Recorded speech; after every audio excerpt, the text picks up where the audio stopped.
Oke baik, Assalamualaikum warahmatullahi wabarakatuh. Perkenalkan, nama saya Akbar Fauji dari Prodi Ilmu Komunikasi Buddha di semester 3. Di sini saya akan sedikit menjelaskan tentang teori-teori komunikasi. Nah, teori komunikasi ini terdiri dari 20 teori yang saya akan bahas satu persatu. Oke, selanjutnya kita langsung ke teori yang pertama, yaitu Functional Perspective on Decision Making. Nah, teori ini dikemukakan oleh Randy Hirokawa dan Dennis Gouran pada tahun 1983 ya. Nah, teori ini mengklaim ada 4 fungsi bagi suatu pengambilan keputusan secara efektif, yang meliputi menganalisis masalah, merumuskan tujuan, mengidentifikasi alternatif, dan mengevaluasi karakteristik positif serta negatif. Nah, semua fungsi ini sama pentingnya. Jadi teori ini mempunyai asumsi bahwa setiap tahapan atau tatanan struktur dalam sistem sosial akan berfungsi pada yang lain. Nah, sehingga bila fungsional yang tidak ada, maka struktur ini tidak akan ada atau akan hilang dengan sendirinya. Jadi semua tatanan adalah fungsional bagi suatu masyarakat. Nah, contohnya dari teori ini yaitu ketika ada tugas kelompok akademik dari dosen tentang pembuatan suatu usulan penelitian atau makalah ilmiah, maka baik kita sebagai dosen maupun mahasiswa itu bisa menggunakan model analisis perspektif fungsional yang meliputi 4 unsur tersebut. Nah, mungkin ini dari penjelasan fungsional perspektif on decision making. Selanjutnya kita ke teori yang kedua, yaitu Information System Approach to Organization. Ya, jadi teori ini dikemukakan oleh Carl Weick pada tahun 1969. Jadi Weick menggunakan teori sistem umum dalam menjelaskan hubungan antar individu dalam suatu organisasi, mengorganisasikan penggunaan proses berbuat atau pemeran, pemilihan, dan penyimpanan. Jadi teori ini juga menggambarkan kecenderungan-kecenderungan dalam usaha menggunakan interaksi timbal balik atau interaksi ganda ketika seseorang berkomunikasi dalam suatu organisasi. Model double interact meliputi tindakan langsung, respon, dan penyesuaian diri di antara dua orang. Nah, ini terjadi pada hubungan antar individu dalam suatu organisasi, yang menggambarkan bahwa orang di dalam suatu organisasi biasanya menciptakan multi realitas. Nah, teori ini juga adalah sebuah pendekatan yang membentuk keselarasan kerjasama untuk mencapai tujuan dalam suatu organisasi dengan mengedepankan sistem informasi sebagai landasan utamanya. Asumsi dasar teori di sini yaitu yang pertama, organisasi bergantung pada informasi untuk fungsi secara efektif dan mencapai tujuan mereka.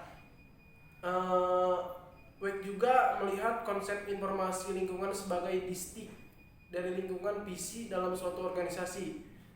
Selanjutnya yaitu asumsi kedua, jadi dia berfokus pada kemenduaan yang ada dalam informasi pesan. Jadi suatu organisasi untuk menentukan kebutuhan dari para anggotanya yang paling luas atau berpengalaman dalam berusaha dengan informasi yang diperoleh.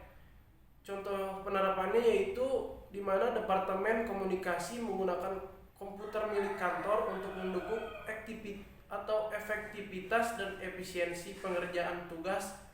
Jadi ketika terjadi gangguan teknis terkait dengan program dan jaringannya, anggota Departemen Komunikasi membutuhkan informasi dari teknisi komputer untuk menjelaskan atau menyelesaikan permasalahan tersebut. Jadi pertukaran informasi atau anggota yang terjalin dapat membangun hubungan yang komunikatif dan saling mendukung demi tercapainya tujuan organisasi. Ya, selanjutnya teori yang ketiga yaitu Cultural Approach to Organization. Dikemukakan oleh Clifford Geertz dan Pacanovsky pada tahun 1973. Teori ini menjelaskan bahwa organisasi mempunyai budayanya sendiri. Jadi setiap organisasi memiliki karakter budaya tertentu yang mengharuskan orang-orang yang masuk di dalamnya dapat menyesuaikan diri dengan budaya organisasi itu sendiri. Jadi jika digambarkan kebudayaan itu seperti jaring-jaring untuk melewati helaian-helaian menuju titik tengah dari jaring-jaring itu, kita harus menemukan penilaian yang sama yang dapat diyakini bersama. Jadi kebudayaan itu berarti memahami makna yang sama, pemahaman yang sama, dan juga pengalaman yang sama. Di sini terdapat 3 asumsi pada teori budaya organisasi yang dikemukakan oleh Makanowski dan O'Donnell Trujillo, yaitu yang pertama, anggota-anggota organisasi menciptakan dan mempertahankan perasaan yang dimiliki bersama mengenai realitas organisasi yang berakibat pada pemahaman yang lebih baik mengenai nilai-nilai sebuah organisasi. Jadi inti dari asumsi ini adalah nilai yang dimiliki oleh organisasi. Jadi nilai juga merupakan standar dan prinsip-prinsip yang terdapat dalam sebuah budaya. Selanjutnya yang kedua yaitu penggunaan dan interpretasi simbol sangatlah penting dalam budaya organisasi. Jadi ketika seseorang dapat memahami simbol tersebut, maka seseorang akan mampu bertindak menurut budaya organisasinya. Dan yang terakhir yaitu budaya bervariasi dalam organisasi yang berbeda. Dan juga interpretasi tindakan dalam budaya ini juga beragam. Jadi setiap organisasi memiliki budaya yang berbeda-beda dan setiap individu dalam organisasi tersebut menafsirkan budaya tersebut secara berbeda juga. Jadi terkadang perbedaan budaya dalam organisasi justru menjadi kekuatan dari organisasi sejenis lainnya. Contohnya atau contoh kasus dari ini yaitu waktu, tenaga, pikiran, dan seluruh potensi yang dimiliki oleh kita. Jadi tidak mutlak milik organisasi atau lembaga tempat kita bekerja. Ketika kita sedang berada di kantor atau tempat kerja, jadi potensi kita milik kantor meskipun tidak semuanya. Nah, jadi ada kalanya kita juga bertindak dan berpikir untuk yang lain. Sehingga kita juga berinteraksi dengan kolega kita bukan tentang pekerjaan saja, melainkan tentang pribadi masing-masing, keinginan kita, kebutuhan kita, atau juga hal-hal yang baik dan buruk mengenai lembaga kita, dan lain-lain. Jadi kebiasaan kita dan budaya kita ketika di kantor kira-kira seperti itulah keadaannya. Ya, selanjutnya yang keempat yaitu naratif paradigma. Teori naratif dikembangkan oleh Walter Pisser. Walter Pisser yang sering lebih suka menyebutkan teori ini sebagai paradigma naratif.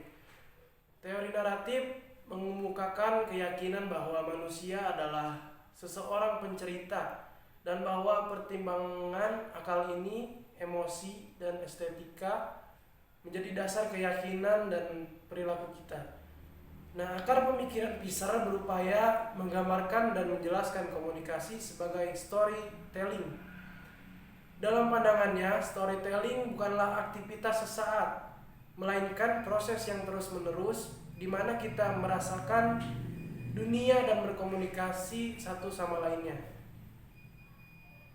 Selanjutnya ada asumsi paradigma naratif, yaitu yang pertama, manusia pada dasarnya adalah makhluk pencerita. Yang kedua yaitu keputusan mengenai harga diri dari sebuah cerita didasarkan pada pertimbangan yang sehat.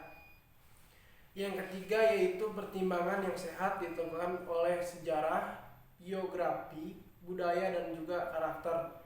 Dan yang keempat yaitu rasionalitas didasarkan pada penilaian orang mengenai konsistensi diri dan juga kebenaran sebuah cerita. Dan yang terakhir yaitu kita mengalami dunia sebagai dunia yang diisi dengan cerita, dan juga kita harus memilih dari cerita yang ada. Ya, selanjutnya kita ke teori yang kelima yaitu the media equation. Teori persamaan media dikembangkan pertama kali pada media tahun 1990-an oleh Byron Reeves dan juga Clifford Nash. Nah, mereka berdua ini adalah anggota dari Departemen Komunikasi di Universitas Stanford dan Direktur Sekolah dari Proyek Sosial Response to Communication Technology. Teori persamaan media atau dikenal juga dengan teori media equation adalah salah satu teori komunikasi yang menyatakan bahwa orang akan cenderung untuk memperlakukan komputer dan media komunikasi lainnya seperti halnya manusia atau tempat yang nyata. Efek dari fenomena ini terhadap manusia yang mengalami hal ini adalah mereka akan berperilaku dan memberikan tanggapan atau respon dengan cara yang tidak terduga atau bahkan tidak didasari sama sekali. Menurut asumsi teori ini, media itu lebih diibaratkan sebagai manusia atau lawan bicara. Jadi teori ini memperhatikan bahwa media juga bisa untuk diajak berbicara. Media bisa dijadikan lawan bicara individu seperti dalam komunikasi interpersonal yang dimana melibatkan dua orang dalam situasi face to face atau tatap muka. Apa yang dilakukan pada manusia ini bisa dilakukan oleh media massa. Nah, salah satu contohnya yang nyata yaitu teori ini dalam kehidupan sehari-hari adalah ketika menonton sebuah film drama yang menguras air mata. Manusia sadar bahwa itu hanyalah sebuah film dan bukan kenyataan. Namun otak manusia merespon hal tersebut seolah-olah itu adalah sebuah kenyataan sehingga kita akan meneteskan air mata. Jadi manusia mampu untuk mensugestikan diri mereka sendiri bahwa semua itu adalah bukan hal yang nyata, namun manusia tidak mampu melakukannya secara konsisten dan terus-menerus apabila hal itu terjadi di tempat atau tepat di hadapannya. Selanjutnya yaitu yang keenam, the media ekologi. Di sini Neil Postman adalah tokoh yang pertama kali memperkenalkan secara formal istilah ekologi media pada tahun 1968. Teori ini memusatkan pada banyak jenis media dan memandang media sebagai sebuah lingkungan. Jadi menurut Lance Stark, ekologi media adalah kajian mengenai lingkungan media, ide bahwa teknologi dan teknik, mode atau cara penyampaian, informasi, dan kode komunikasi memainkan peran utama dalam kehidupan manusia. Teori ini berasumsi bahwa media melingkupi setiap tindakan di dalam masyarakat. Selanjutnya media memperbaiki persepsi kita dan mengorganisasikan pengalaman kita, dan juga media menyatukan seluruh dunia.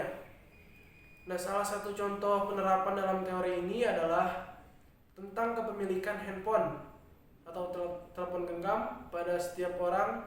Contohnya si Ahmad adalah seseorang yang tidak bisa lepas dari yang namanya handphone. Setiap hari selalu menggunakan handphone tersebut. Sampai saat ini si Ahmad sedang ada kuliah dan ternyata peraturan itu tidak boleh menggunakan handphone. Nah, tiba-tiba HP yang berada di saku celana berbunyi dan bergetar. Jadi seakan-akan notifikasi atau pemberitahuan tersebut begitu penting.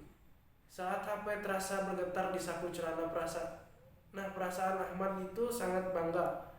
Dari sinilah medium yang akan mengaruhi konsep dan perbuatan seseorang. Yang ketujuh yaitu negotiation theory. Page negotiation theory dibuat oleh Stella Ting-Tumi. Stella Ting-Tumi adalah seorang profesor komunikasi di California State University, Fullerton. Page negotiation theory adalah teori yang mengidentifikasi bagaimana orang-orang yang memiliki budaya berbeda dapat berorganisasi atau mengatasi konflik dalam komunikasi tanpa harus ada pihak yang merasa menang atau kalah. PES itu sendiri adalah gambaran diri atau identitas budaya dari individu. Nah, sedangkan Perswalk adalah pesan verbal dan non-verbal yang digunakan untuk memelihara, mempertahankan, atau menyempurnakan identitas diri dalam kebudayaan yang berbeda.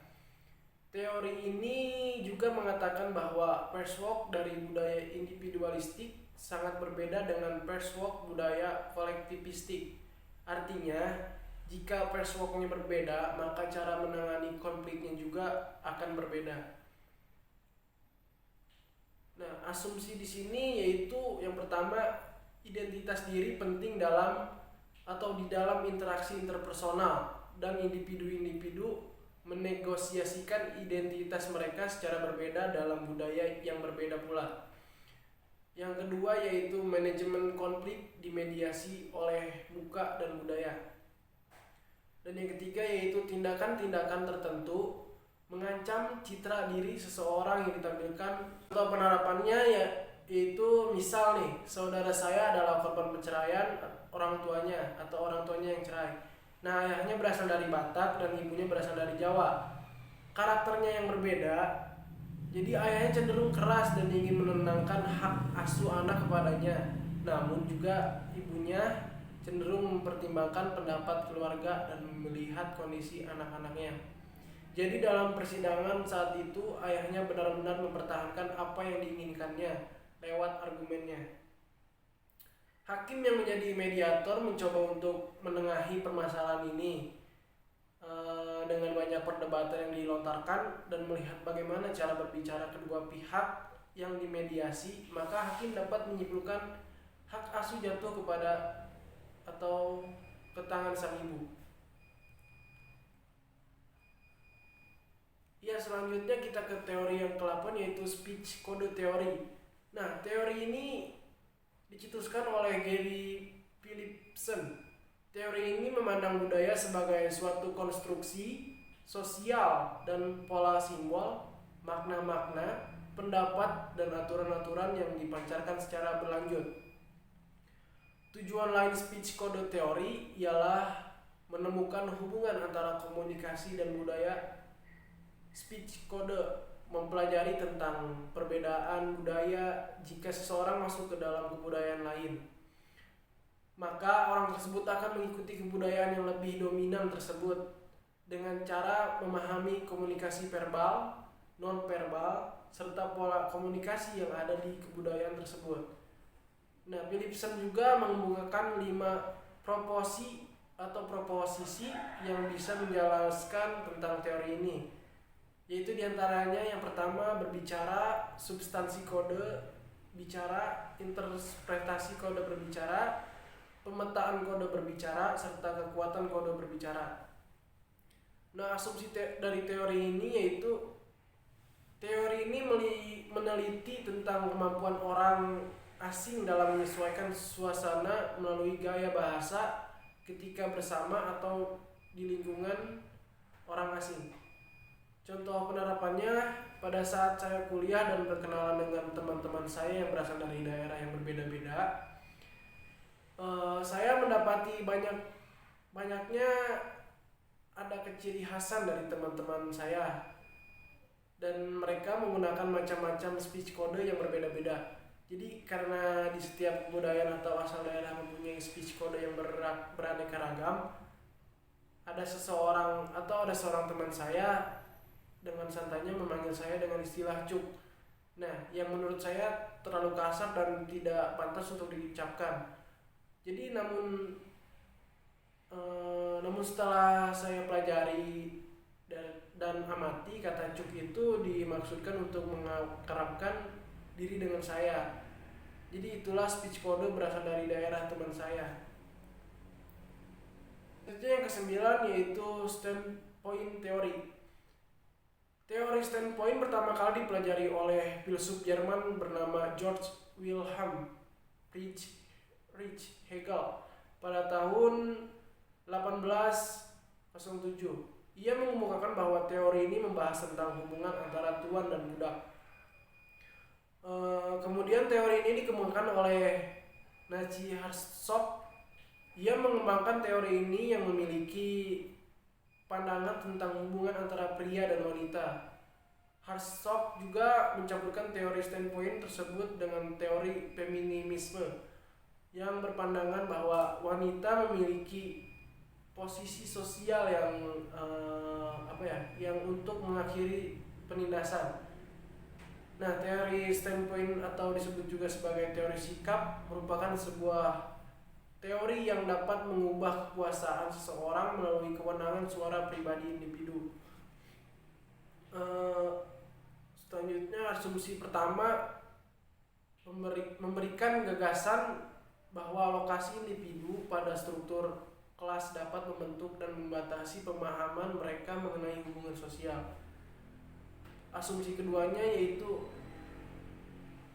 berpendapat bahwa semua sudut pandang adalah memihak, namun kelompok superior dapat merugikan mereka yang berada pada posisi subordinat.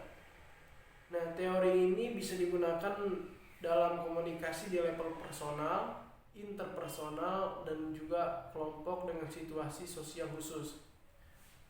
Contohnya, misal si Ray sebagai seorang tokoh sosial memandang kasus pembunuhan Angeline sebagai suatu penyimpangan sosial yang serius karena menunjukkan penurunan moral dan ketidakstabilan keamanan yang akan mempengaruhi keadaan sosial dalam masyarakat ke depannya, sehingga dia melakukan penelitian agar kasus seperti ini tidak terjadi lagi. Nah, sementara Tarjo yang hanya lulusan SD hanya memandang kasus ini sebagai sesuatu yang mengerikan dan keji tanpa melakukan tindakan yang signifikan atau kepedulian khusus. Ya, selanjutnya yang ke-10 yaitu Social Information Processing Theory. Teori pemrosesan informasi sosial, juga dikenal sebagai SIP, adalah teori komunikasi interpersonal dan teori studi media yang dikembangkan pada tahun 1992 oleh Joseph Walter. Social Information Processing Theory adalah suatu teori yang mempelajari cara berkomunikasi yang menggunakan jejaring sosial. Dalam teori ini juga menerangkan cara orang-orang dapat mengenal sesamanya secara online tanpa isyarat atau komunikasi nonverbal, dan cara mereka mengembangkan serta mengelola hubungan antara sesama menggunakan media komputer dalam proses komunikasinya. Ya, ada 3 asumsi yang terkait dengan teori SIP ini, yaitu komunikasi yang dimediasi komputer memberikan peluang unik untuk berhubungan dengan orang-orang. Komunikasi atau komunikator online termotivasi untuk membentuk kesan yang disukai tentang diri mereka kepada orang lain. Nah, hubungan interpersonal online membutuhkan waktu yang lama dan pesan yang lebih terakumulasi untuk mengembangkan tingkat keintiman yang terlihat dalam hubungan interpersonal. Nah, contoh penerapannya yaitu relevansi maraknya CMC dengan realita yang ada saat ini. Dapat dilihat banyaknya media sosial seperti email, BlackBerry Messenger, WhatsApp, Line, Instagram, dan sebagainya. Nah, CMC dianggap lebih efektif karena memudahkan penggunaannya serta tidak mengharuskan untuk stay 24 jam bertemu langsung. Yang 11 yaitu teori konstruktivisme.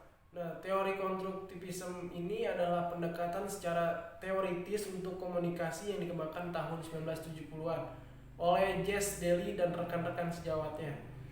Nah, konstruktivisme teori adalah teori komunikasi yang berusaha untuk menjelaskan perbedaan individu dalam kemampuannya untuk berkomunikasi terampil dan berbagai situasi sosial. Nah, konstruktivisme berkaitan dengan proses kognitif seseorang yang melakukan komunikasi pada situasi tertentu. Teori konstruktivisme juga menyatakan bahwa seseorang akan melakukan sesuatu dan beraksi sesuai dengan konsep apa yang ada dari pikirannya. Nah, asumsi dasar dari konstruktivisme adalah bahwa orang-orang akan memahami dunia melalui sistem yang dibentuknya sendiri. Jadi individu yang telah memiliki kedewasaan dia juga melihat dunia dari gambaran kehidupan yang ada dan mampu menggambarkan orang dengan lebih kompleks. Bahwa tidak hanya terpaku pada satu sudut pandang saja. Jadi teori ini menjelaskan bahwa orang-orang memiliki tingkat pemikiran yang berbeda-beda. Untuk untuk mengukurnya ada yang dinamakan RCQ. RCQ merupakan sebuah metode penelitian yang menekankan pada kepribadian dan tindakan seseorang dalam mengidentifikasikan karakter seseorang. Nah, teori konstruktivisme dapat diterapkan dalam komunikasi interpersonal, meskipun dapat digunakan untuk membangun pemikiran seseorang. Karena ketika kita menerapkan teori ini dalam proses komunikasi, kemampuan berkomunikasi dapat dibangun dengan baik dan menghasilkan pesan-pesan yang canggih, sehingga pesan dapat tersampaikan dengan baik. Hubungan antara komunikan dan komunikator pun terjalin dengan baik. Kemampuan dalam berretorika juga meningkatkan ketika kita menerapkan teori ini. Jadi dalam situasi sosial apapun. Nah, jadi dengan mempelajari teori ini kita juga harus bisa berkomunikasi secara efektif, memahami kondisi lawan bicara dengan lebih memiliki rasa kepekaan, kepedulian, rasa empati yang lebih, dan kejelian terhadap seseorang. Selanjutnya teori yang ke-12 yaitu teori Symbolic Convergence Theory. Teori ini dikemukakan oleh Ernest Borman pada tahun 1992. Teori ini merupakan suatu mode yang digunakan untuk mengintensifkan dinamika kelompok yang didasarkan atas komunikasi yang mengizinkan saling berbagi informasi di antara anggota kelompoknya. Jadi Symbolic Convergence Theory ini menjelaskan bahwa makna, emosi, nilai, dan juga motif untuk tindakan di retorika yang dibuat bersama oleh orang yang mencoba untuk memahami diri atau dari pengalaman yang umum seperti keragaman kehidupan. Di mana teori ini mengupas tentang fenomena pertukaran pesan yang memunculkan kesadaran kelompok yang berimplikasi pada hadirnya makna, motif, dan perasaan bersama. Jadi artinya teori ini berusaha menerangkan bagaimana orang-orang secara kolektif membangun kesadaran simbolik bersama melalui suatu proses pertukaran pesan. Kesadaran simbolik yang terbangun dalam proses tersebut kemudian menyediakan semacam makna, emosi, dan motif untuk bertindak bagi orang-orang atau kumpulan orang yang terlibat di dalamnya. Teori konvergensi simbolik didasarkan pada gagasan bahwa para anggota dalam kelompok harus bertukar fantasi dalam rangka untuk membentuk kelompok yang kohesif. Jadi dalam teori ini, sebuah fantasi tidak merujuk pada cerita-cerita fiktif atau keinginan erotis. Nah, contohnya fantasi yang ditanggapi secara positif akan membuat rantai fantasi. Contohnya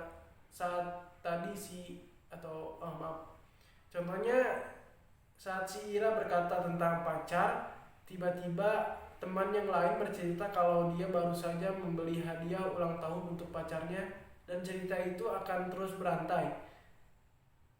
Ini mengubah suasana kerja yang serius menjadi lebih energik dan positif.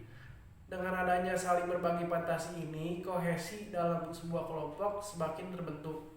Selanjutnya teori yang ke-13 yaitu meaning language.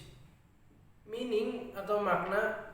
Jadi makna benda terdiri atas kekuatan benda dalam kehidupan seseorang. Dengan kata lain, bagaimana seseorang berhubungan dengan benda menentukan maknanya bagi orang tersebut. Sebagai contoh, Anda akan mengambil kajian teori komunikasi dengan serius sebagai pengalaman di bidang pendidikan ketika Anda mengalaminya sebagai sesuatu yang akan memberikan pengaruh positif pada kehidupan Anda. Language atau bahasa merupakan kendaraan makna. Kita memahami dunia melalui bahasa yang digunakan untuk mengidentifikasikan dan mengekspresikan dunia itu. Jadi bahwa bahasa adalah sebuah struktur, melainkan juga menegaskan bahwa sesungguhnya bahasa dan realistis terpisah. Bahasa adalah sistem struktur yang mempresentasikan realistis. Selanjutnya teori yang ke-14 yaitu theories of message Reception and Processing. Little John pada tahun 2002 dalam bukunya yang berjudul Theory of Human Communication menjabarkan tentang satu bab mengenai teori of message reception and processing. Di dalamnya dijabarkan mengenai pengelompokan teori-teori penerimaan dan pengelolaan pesan. Nah, Little John pada tahun 1995 menguraikan bahwa teori pembuatan dan penerimaan pesan menggunakan 3 tipe penjelasan psikologis, yaitu penjelasan sifat, penjelasan keadaan, dan penjelasan proses. Nah, penjelasan sifat berfokus pada karakteristik individu yang relatif statis dan cara karakteristik ini berasosiasi dengan sifat-sifat variabel lain. Hubungan antara tipe personalitas tertentu dan jenis pesan-pesan tertentu. Teori-teori ini memprediksikan bahwa ketika seseorang memiliki sifat-sifat personalitas tertentu akan cenderung berkomunikasi dengan cara-cara tertentu pula. Asumsi dasarnya adalah bahwa seseorang berpikir secara rasional terhadap persoalan dan situasi secara objektif, meskipun kenyataan menunjukkan bahwa penilaian sosial bisa terjadi juga distorsi, dan bahwa orang menimbang bukti-bukti dan melakukan evaluasi terhadap argumen tertentu hanya bersifat sebagaian saja. Teori yang kelima yaitu Coordinate Management Meaning. Teori manajemen koordinasi makna dikembangkan oleh Bernard Peirce dan Phenom Cornen pada tahun 1980-an. Manajemen makna keselarasan berteori bahwa komunikasi adalah sebuah proses di mana orang memahami dunia mereka dan menghasilkan realitas sosial. Berdasarkan teori manajemen koordinasi makna, 2 orang yang berinteraksi secara bersosial atau membentuk makna dalam percakapan yang mereka lakukan. Jadi setiap individu juga terdiri dari sebuah sistem interpersonal yang membantu menjelaskan aksi dan reaksi mereka. Teori manajemen koordinasi makna berkaitan dengan beberapa teori lain seperti teori speech art, teori interaksi simbolik, dan juga teori sistem.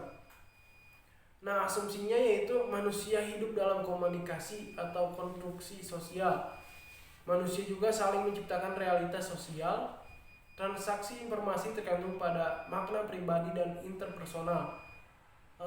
Contohnya seperti kehidupan yang kita jalani sekarang atau percakapan para teoretikus percaya bahwa dalam dunia teatrikal ini tidak ada seorang sutradara utama, melainkan beberapa orang yang menunjukkan dirinya sendiri sebagai sutradara yang berhasil untuk menjaga agar tidak terjadi kekacauan. Selanjutnya teori yang ke-16 yaitu perspektif Marxian.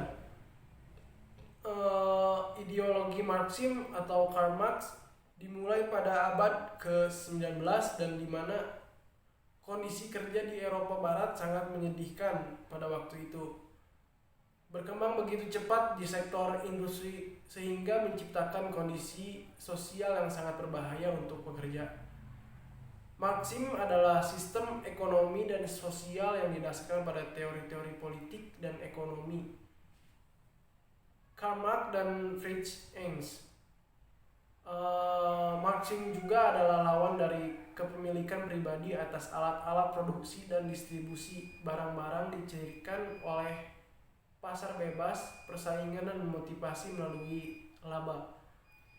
Asumsi dasar dari Marxisme antara lain berpandangan optimis tentang manusia dalam hubungan internasional. Dinamika kapitalisme dianggap sebagai driving force dan human race dalam interdependensi internasional. Contoh Marxisme dalam kehidupan sehari-hari yaitu pedagang dengan 3 karyawan tetapi satunya adalah karyawan baru. Jika mereka menerima gaji bulanan, gaji karyawan baru sama dengan gaji karyawan lama.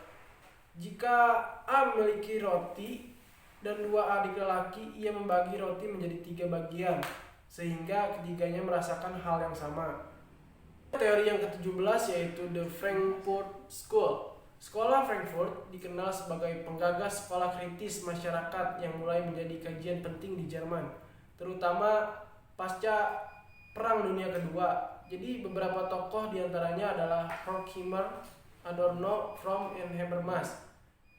The Frankfurt School merupakan tradisi terpenting di dalam critical studies dan kemudian tradisi ini seringkali disebut critical theory.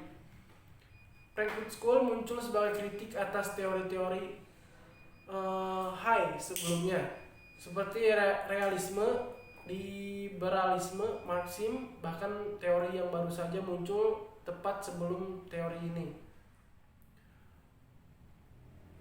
yaitu English School. Pada dasarnya teori ini mengambil intisari dari teori Marxisme yang dikembangkan di Jerman. Namun perlu diketahui bahwa Frankfurt School juga merupakan bentuk ketidakpuasan para cendekiawan HI pada masa itu yang merasa bahwa teori Marxisme tidak lagi relevan dengan perkembangan HI yang terjadi pada saat itu. Jadi teori ini membahas isu-isu dalam hubungan internasional yang belum pernah dibahas oleh teori-teori sebelumnya, yaitu isu-isu dari sisi humanis, gender, sosial, serta lingkungan menjadi topik utama bahasan para penganut Frankfurt School. Nah, asumsinya yaitu yang pertama ialah para penganut Frankfurt School percaya bahwa sifat asli manusia itu tidak pasti, melainkan terbentuk oleh kondisi sosial yang dihadapinya. Yang kedua, kondisi-kondisi sosial yang ada saat ini berupa dunia politik serta dibentuk oleh perjuangan historis antara kekuatan-kekuatan sosial yang berbeda. Yang ketiga yaitu individu yang ada dalam masyarakat dapat dikelompokkan terdapat atau ke dalam kelompok-kelompok kolektif yang mudah didefinisikan atas dasar kepentingan yang sama. Yang keempat yaitu selain perbedaan, sebut saja ras, etnis, gender, dan kelas, semua manusia pada dasarnya bersama-sama memperjuangkan hak emansipasi. Karena itu teori kritik juga bersifat universal dalam karakter. Yang kelima, para penganut teori kritik berpendapat bahwa ada tipe-tipe berbeda dari pengetahuan, yaitu kaum tradisionalis dan positifis tertarik pada pemecahan masalah, sedangkan penganut teori kritik tertarik pada kajian ilmu yang mengarah terhadap emansipasi. Nah, asumsi terakhir adalah penjelasan bahwa inti dari emansipasi dalam asumsi kelima adalah pencapaian dialog di mana individu-individu berkomunikasi satu sama lain secara serius dan tidak mencoba untuk memaksakan argumen mereka di belakang statusnya yang kuat. Selanjutnya kita ke teori yang ke-18 yaitu Cultural Studies. Cultural Studies, istilah ini diciptakan oleh Richard Hogarth pada tahun 1964 ketika ia mendirikan Birmingham Pusat Studi Kontemporer Budaya atau CCS. Teori ini sebenarnya mengkaji berbagai kebudayaan dan praktek budaya serta kaitannya dengan kekuasaan. Tujuannya adalah mengungkapkan hubungan kekuasaan serta mengkaji bagaimana hubungan tersebut mempengaruhi berbagai bentuk kebudayaan seperti sosial politik, ekonomi, ilmu pengetahuan, hukum, dan lain-lain. Cultural Studies tidak hanya merupakan studi tentang budaya yang merupakan entitas memahami budaya dalam segala bentuk kompleksnya dan menganalisis konteks sosial dan juga politik tempat budaya tersebut berasal. Cultural Studies mengasumsikan suatu identitas dan kepentingan bersama antara yang mengetahui dengan yang diketahui, antara pengamat dengan yang diamati. Cultural Studies melibatkan diri dengan evaluasi moral masyarakat modern dengan garis radikal tindakan politik. Teori ini dapat diterapkan dalam lingkungan komunikasi massa, di mana media massa memiliki pengaruh besar untuk mempengaruhi halayak. Salah satu contoh kasusnya yaitu akhir-akhir ini banyak sekali tayangan-tayangan yang sedikit tidak bermutu. Salah satunya adalah sinetron-sinetron yang menayangkan sistem sisi kemewahan. Dari situlah aktor atau pemain menggunakan pakaian modis, perhiasan mewah, mobil mahal, dan tindakan yang tidak sesuai. Jadi secara tidak langsung tayangan-tayangan ini telah merubah pemikiran seseorang dan memancing seseorang untuk bertindak sesuai yang dia tonton. Penonton itu juga cenderung ingin meniru gaya mewah yang ditonjolkan. Mungkin keinginan untuk mencapai mobil mewah atau mempunyai mobil mewah, perhiasan, fashion modis, dan hal lain. Dari sinilah acara atau tayangan itu akan merubah seseorang menjadi lebih konsumtif. Selanjutnya yang ke-19 yaitu perspektif feminis. Stein et al. Menjelaskan awal mula perspektif ini. Perspektif ini mulai dikenal pada tahun 1980-an. Teori ini muncul di Eropa Barat ketika perspektif tradisional yang telah mapan seperti realisme, liberalisme, dan marxisme digoncangkan oleh kemunculan perspektif penentang.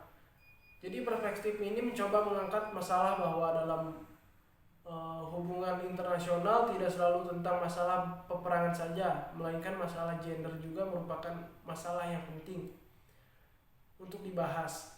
Jadi perspektif penentang ini, khususnya feminisme, memiliki semangat emansipatoris di dalamnya. Emansipatoris adalah suatu keinginan untuk merdeka dan ketidaktahuan yang mengikat, dominasi penguasaan, dan kondisi yang terdistoris yang dapat menghambat kapasitas manusia itu sendiri. Nah, kaum ini menjelaskan bahwa masih banyak ketimpangan dan ketidakadilan yang terjadi dalam masyarakat. Oleh karena itu, kaum ini ingin mengubah pandangan yang ada tersebut dalam lingkup hubungan internasional. Jadi kaum ini tidak ingin hanya menjadi penonton saja, melainkan juga dapat berperan sebagai figur penting yang dapat memberikan kepuasan atau keputusan. Nah, asumsi dasar dari perspektif feminisme menurut Stein et al. Adalah pertama, tidak jelasnya batas-batas antara fakta dan nilai. Hal ini dapat terjadi karena menurut feminisme, fakta-fakta yang ada merupakan hasil konstruksi para pria saja. Nah, asumsi yang kedua adalah bahwa sifat manusia merupakan hasil konstruksi masyarakat dapat diubah. Asumsi terakhir yaitu bahwa terdapat hubungan yang sangat erat antara teori yang terbentuk tulisan dengan kebiasaan sebagai wujud tindakan nyata. Contoh penerapan perspektif feminis memberikan ruang yang luas bagi perempuan,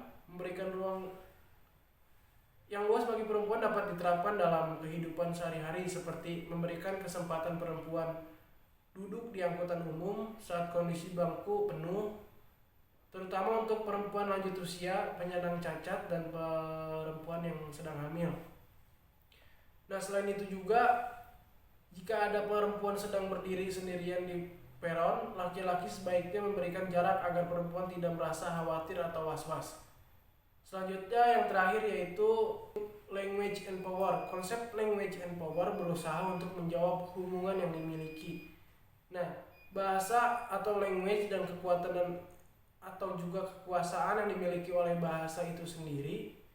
Kekuatan dan kekuasaan suatu bahasa bisa terletak dari makna yang terkandung dalam bahasa tersebut melalui kata, kalimat, dan seterusnya. Dan bisa juga dari posisi dan kemampuan bahasa itu ketika berada di antara bahasa-bahasa lain atau lingkup yang lebih besar. Ya, mungkin itu saja dari penjelasan teori yang saya ketahui. Kurang lebihnya saya mohon maaf. Wassalamualaikum warahmatullahi wabarakatuh. Namo Buddhaya.